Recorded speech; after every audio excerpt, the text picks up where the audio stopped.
Hey Chiefs fans, I'm Dustin Davis and I'll update you on everything happening in Kansas City.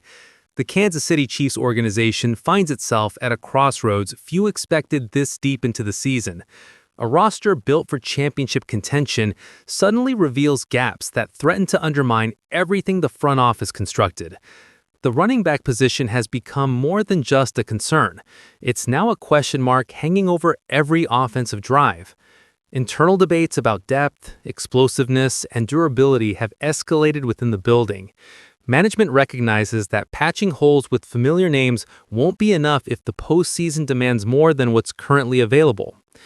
Every snap without a reliable ground game puts additional pressure on other units to compensate. The franchise responded with urgency, but whether that response proves sufficient remains uncertain. Decisions made in recent weeks will either stabilize the offense or expose just how fragile the current formula has become. Kansas City now moves forward with new faces and lingering questions about what might have been. Let's check out everything that's being said about the Chiefs and the big news. Before we continue, may I ask for your support? If you like what we're sharing, just take a second to hit that like button. It really helps us. Thank you. Kansas City salvaged critical momentum with a dramatic comeback against an 8-2 Indianapolis squad, securing a victory that kept postseason ambitions alive. The front office wasted no time responding to that vulnerability, moving swiftly to bring aboard a former Houston running back who had just become available through waivers. The addition represents an attempt to reshape the depth chart and introduce genuine competition into a position group that had grown dangerously thin. Kansas City's comeback generated the kind of lift that can define a season, but leadership still identified running back depth as a glaring weakness even after defeating Indy. Momentum alone wouldn't mask the reality that the team lacked reliable options in the backfield. Unwilling to continue relying on Kareem Hunt's diminished production, and with Isaiah Pacheco once again sidelined by injury, the Chiefs targeted Dameon Pierce, a back with legitimate NFL starting credentials from his time in Houston.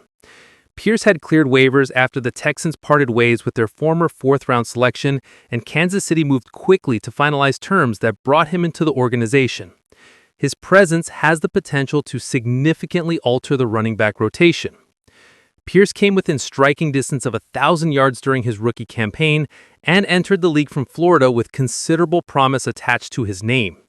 That early optimism faded as Devin Singletary first, then Joe Mixon consumed increasing portions of his workload in Houston's offense.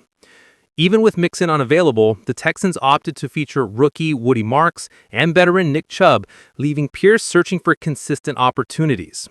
He doesn't possess game-breaking speed that would transform offensive schemes, but he offers a tangible upgrade over several current Kansas City options. Pierce operates with greater efficiency between the tackles in the frequently injured Pacheco and demonstrates more burst attacking the interior than Hunt, who continues to show limitations despite occasional flashes in the Indianapolis game. Pierce could rapidly claim snaps currently allocated to Brashard Smith. This acquisition won't solve every problem facing the backfield, but Pierce possesses the skill set necessary to emerge as the leading option in this room before the season concludes. When competition is limited and reliability is scarce, a competent and physical runner can ascend quickly. Brett Veach absorbed criticism earlier this season for perceived inaction and for defaulting to familiar names rather than pursuing fresh talent. This signing indicates a willingness to make calculated moves that improve Kansas City's competitive position heading into the stretch run. That wasn't the only roster shakeup this week. Another player just found himself on the outside looking in. The team announced both the addition and the corresponding roster adjustment in a single social media post. "We have signed RB Dameon Pierce to our practice squad," the statement read, before adding, "We have terminated the practice squad contract of WR Jimmy Holiday." For Holiday, the move marks yet another sudden shift in what has been an unpredictable early professional journey. His time with the Chiefs had already been marked by instability. He was released from the practice squad shortly after the 2025 trade deadline, despite spending spring, summer, and the opening weeks of the regular season developing within the Kansas City system.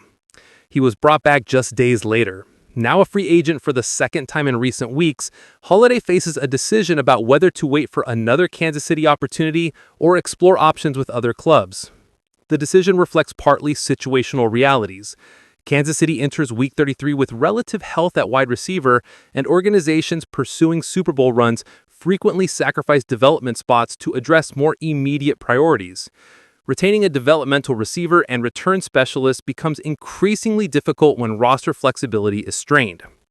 During preseason action, the 6'1" Holiday generated attention by catching 3 or 4 targets for 60 yards, including a 50-yard reception and 12 yards after the catch, while also averaging 28 yards on 2 kick returns for a combined 56 yards.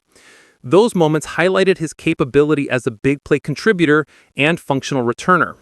Holiday's college career followed an unconventional route. He transferred from Louisiana Tech to Western Kentucky and Tennessee, showcasing playmaking ability in multiple offensive systems. He handled kickoff return duties for Tennessee in 2021 and 2022, posting a 25.2-yard average in 2021. His most productive receiving season occurred at Louisiana Tech in 2024 when he secured 39 of 65 targets for 476 yards. Given the previous cycle of releases and re-signings, Holiday remains a credible candidate to rejoin Kansas City down the line. For the moment, however, he's an available pass catcher and returner, likely to attract interest from other teams seeking instant return depth or developmental receiving talent. Meanwhile, whispers from the trade deadline reveal what Kansas City was chasing and what slipped through their fingers. Kansas City's pursuit of a running back before the November 4th trade deadline ended in disappointment, with serious discussions about acquiring New York's Breece Hall falling apart over compensation demands. That breakdown highlighted just how urgent the backfield question has become for an organization still chasing another Lombardi trophy, and now positions the Chiefs as likely suitors when free agency reopens in March. One name that surfaced in pre-deadline speculation was Carolina's Rico Dowdle, who has enjoyed a breakout season and could be playing elsewhere by 2026. ESPN's Bill Barnwell suggested before the November 4 cutoff that the Panthers might move Dowdle to a contender like Kansas City, pointing to Carolina's crowded backfield as motivation to deal. Dowdle's emergence and why he could be Kansas City's 2026 answer. Dowdle, now in his 5th professional season, is posting a career-best 5.6 yards per carry with 735 rushing yards and 4 rushing touchdowns through the season's first 12 weeks. He's also contributed 15 receptions for 132 yards and a receiving score, showcasing a versatile dual-threat profile valuable in committee systems.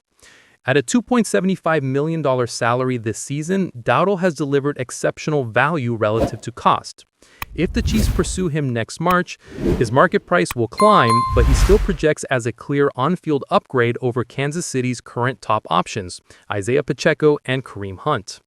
Hunt retains utility in goal line and short yardage packages, but the back who once rushed for 1,327 yards as a rookie is no longer the long-term solution.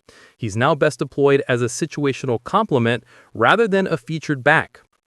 Pacheco, a 7th-round selection from Rutgers, is playing the final year of his contract and will enter free agency next spring. After a promising start to his NFL career, he missed 10 regular season games in 2024 and recorded a career-low 3.7 yards per carry. This campaign has been similarly disappointing. 329 rushing yards and 1 touchdown in 8 games, and he missed the Buffalo matchup with yet another injury. Dowdle offers superior burst and consistency, and will be pursuing his first substantial contract in free agency. Given that his breakout is recent and he remains relatively affordable by current running back market standards, he should be a semi-affordable target when the offseason arrives. The attempt to acquire Hall before the deadline signaled Kansas City's desire for a significant upgrade and suggested the front office views Pacheco as expendable. Hall has performed at a borderline top 10 level this season and will hit free agency in March, a player the Chiefs clearly deemed worth surrendering mid-round draft capital to acquire. SpotTrack's market projection for Hall sits around $10.5 million annually over a hypothetical 4-year contract, and Kansas City's willingness to discuss parting with mid-round picks indicated serious long-term interest. Negotiations stalled over compensation. The Chiefs reportedly proposed a 2026 4th-round pick, while the Jets insisted on a 2026 3rd-rounder, according to ESPN's Nate Davis. The collapse deal didn't alter the underlying strategy. Kansas City still seeks upgrades but remains cost-conscious. Dowdle could represent the ideal compromise. productive in the present, affordable for a team balancing immediate needs with long-term financial flexibility, and available without surrendering draft assets.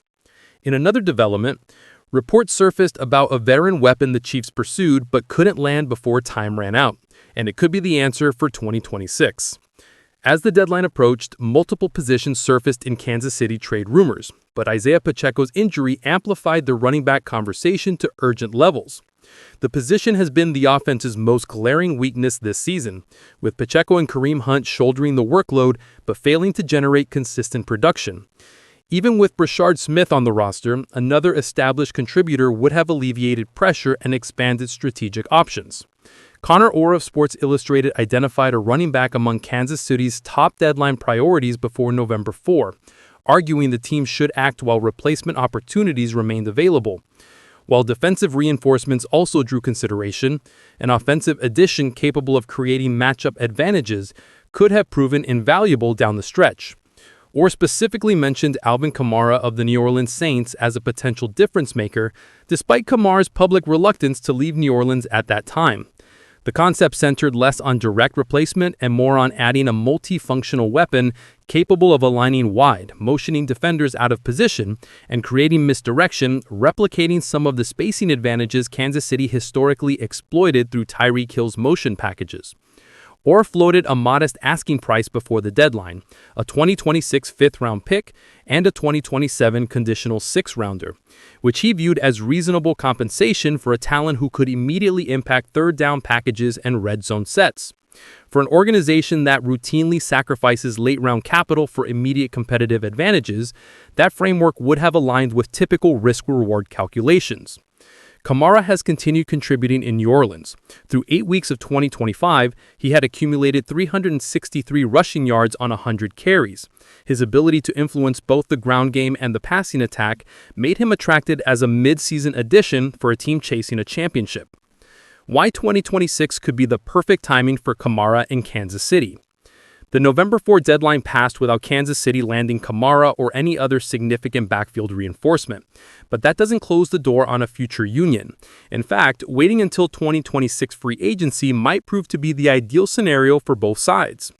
Kamara will be entering the final phase of his career, and Kansas City's offensive system could maximize his remaining prime years.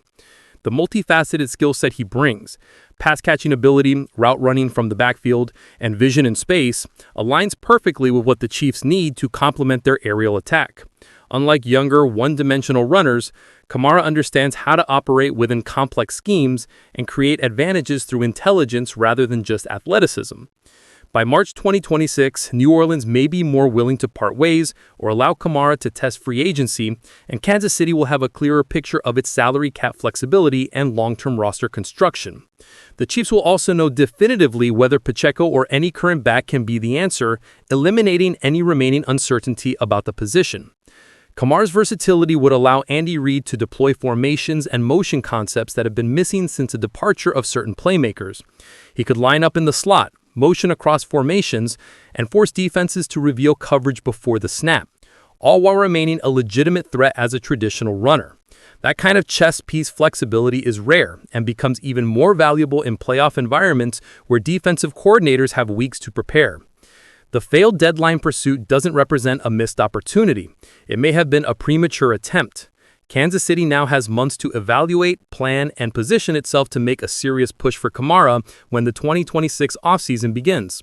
If the Saints move on or Kamara seeks a contender, the Chiefs could offer the perfect landing spot: a proven championship organization, an offensive mastermind in Reid, and a system designed to extend his career while maximizing his unique abilities. For a franchise accustomed to making the right move at the right time, patience until 2026 might prove to be the wisest strategy of all. Was Alvin Kamara the missing piece Kansas City needed to make another Super Bowl run? Or would his age and contract demands have been too risky? Do you think the Chiefs made a mistake by not meeting New Orleans' price? Or did they dodge a bullet by keeping their draft capital? Leave your thoughts and analysis in the comments. Don't forget, like and subscribe to join our fan base and stay up to date with Chiefs. Until next time,